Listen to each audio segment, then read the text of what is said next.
महाशिवरात्रि आने वाला है। We all know you are the biggest fan. हमने बिग बॉस के घर में भी देखा बोल बम करते हुए। क्या कुछ कहना चाहोगे sir? First of all fan नहीं, भक्त हूँ मैं, शिव भक्त हूँ। और शिव भक्त इसलिए भी हूँ क्योंकि हिंदू कैलेंडर के हिसाब से मेरा जन्म महाशिवरात्रि को हुआ था। तो महाशिवरात्रि मेरा बर्थडे भी है। और भोलेनाथ जी का तो बचपन से भक्त रहा हूँ। मेरे बैक पर भोलेनाथ जी का टैटू भी है जो मैंने बहुत पहले बनवाया था। भोलेनाथ जी के बारे में क्या कहें, वो तो नीलकंठ है। और जब भी विश्व में अमृत निकलेगा उसके साथ साथ विष भी निकलेगा। और विष को सिर्फ भोलेनाथ ही पिएंगे, इसलिए वो नीलकंठ कहलाते हैं। इस वक्त दुनिया में विष पीने वालों की बहुत ज़रूरत है, क्योंकि जब विष पिएंगे तभी अमृत बरसेगा। बहुत सारा विष है, एक नीलकंठ की ज़रूरत है जो सारे विष को पिए और दुनिया में शांति लाए।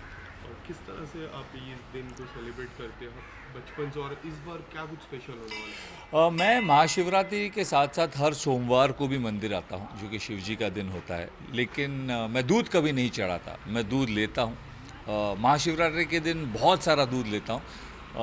नॉर्मल मंडे पर मैं एक ही पैकेट दूध लेता हूँ। दूध कभी नहीं चढ़ाता। मैं शिवलिंग पर पानी चढ़ाता हूँ, भोलेनाथ की प्रार्थना करता हूँ, बेल के पत्ते चढ़ाता हूँ, हार चढ़ाता हूँ। और उसके बाद जो दूध मैंने नैवेद्य में भगवान को दिखाया था, वो मैं किसी गरीब में बांट देता हूँ। तो आपसे भी यही प्रार्थना है कि दूध शिवलिंग पर मत चढ़ाएं। अगर आप शिव जी तक दूध पहुँचाना चाहते हैं तो किसी भूखे की प्यास, भूखे की भूख मिटाएं।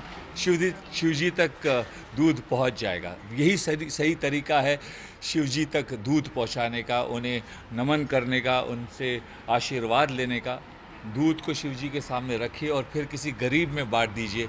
दुआओं के साथ साथ शिव जी का आशीर्वाद भी मिलेगा। एंड हाल ही में आपने बहुत सारे ट्वीट्स किए, असली विनर, नकली विनर, हाथी चले बाजार, कुत्ते भौंके हजार, बहुत सारे अलग अलग ट्वीट्स किए।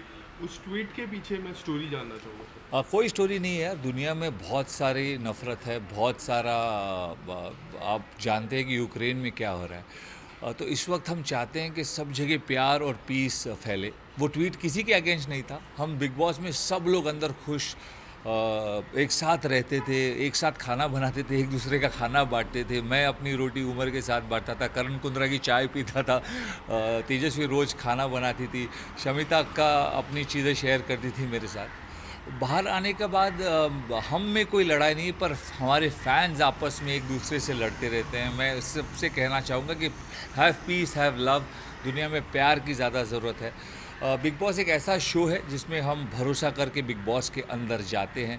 बिग बॉस हमें एक प्लेटफॉर्म देता है, हमें अपनी आइडेंटिटी देता है। लोग पहले विशाल कोटियन को बीरबल, रावण कैरेक्टर नेम से जानते थे, आज विशाल कोटियन के नाम से जानते हैं। मैं आभारी हूँ बिग बॉस का। तो मैं यही कहना चाहता हूँ कि बाकी सबको भी आभारी होना चाहिए कि बिग बॉस के पहले जिनको कोई नहीं जानता था, आज बिग बॉस की वजह से वो जाने जाते हैं।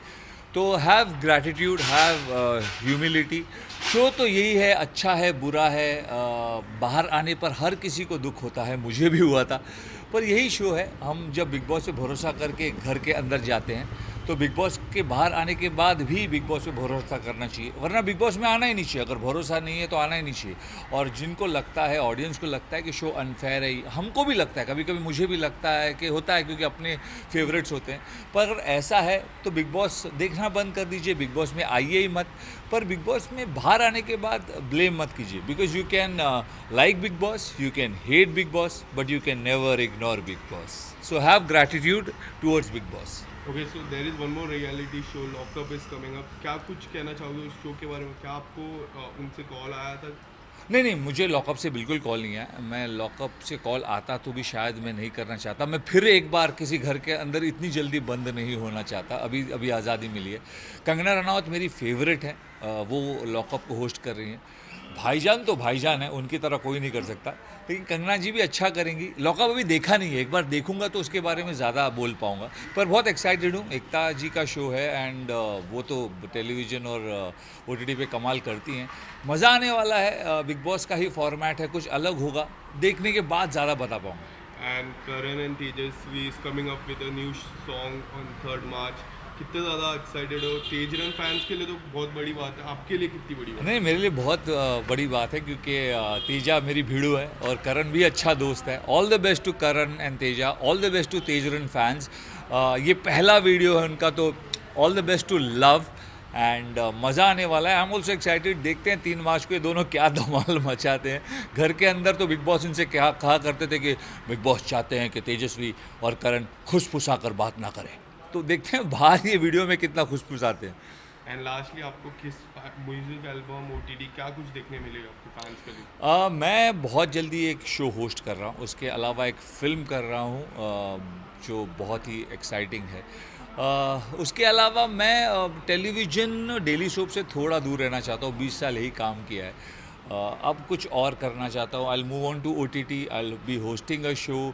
आई am looking at different perspectives, अब नहीं तो कब करूँगा। तो बिग बॉस ने मुझे प्लेटफॉर्म दिया है जिसे मैं पूरी तरह एक्सप्लोर करूँगा और टैलेंटेड तो मैं हूँ यार, तो थोड़ा टैलेंट तो दिखाऊंगा ही। बोल बम, थैंक यू सो मच। बोल बम, घंटी भी बजी एकदम सही टाइम पे, सब सही होगा।